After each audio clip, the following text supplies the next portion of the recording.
Hey guys, today I want to talk about all of the Harry Potter stuff that has been happening for the past week or so, namely the interview that Emma Watson did with J.K. Rowling and the stuff that was said during the interview about Hermione and her relationships with Ron and Harry. I had thought about doing this earlier, but the whole interview came out today and I decided to wait until that had come out to kind of see everything and make sure that I knew everything instead of talking about it beforehand when we were still kind of going off a few pieces of the interview that was released. So when the first bits of the interview started being released, I was actually on Twitter right when all the fan sites started getting wind of it, and so I saw a link to it immediately and I read it, and my first reaction, and I actually tweeted this, I tweeted a link to the article and the only thing I wrote was, what?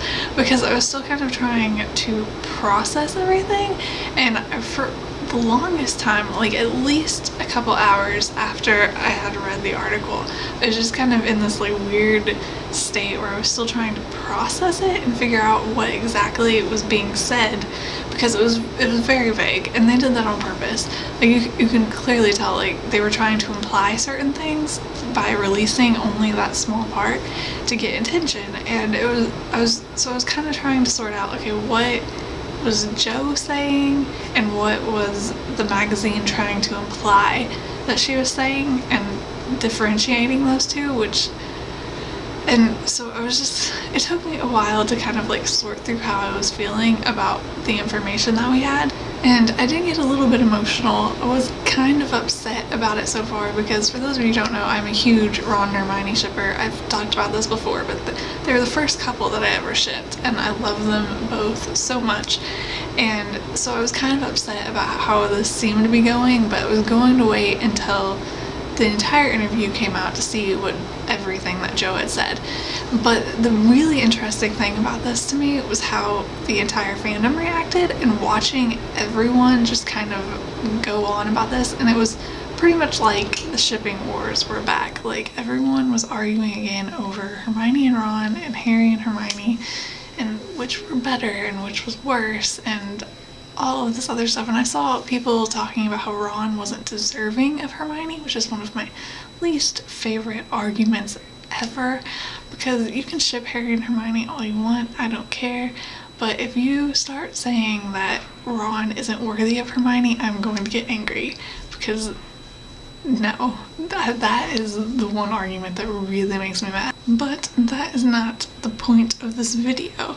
It was really interesting though, getting to kind of relive the shipping wars for the first time in a while.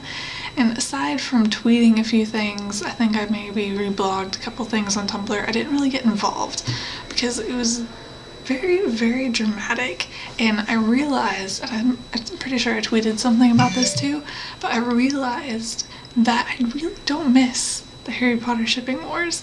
They were fun to a certain extent, and I really do miss all the theories and theorizing about Harry Potter, but I don't miss the arguing over ships, because it got really dramatic, just like this did, and so I pretty much stayed out of that for the most part, but it was interesting to watch that all happen again.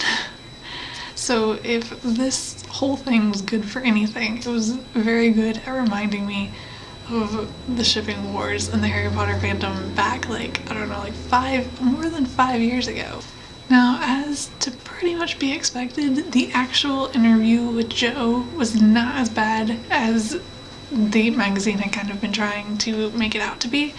I think it's really interesting because in the actual interview, it really looks like Emma and Joe are both trying to remain neutral. They're both trying to talk about it in a way where they're not taking sides with Ron and Hermione or Harry and Hermione, and you didn't get that since from the bit they released. It really looked like they were both on the Harry Hermione side, which I think is what got a lot of people.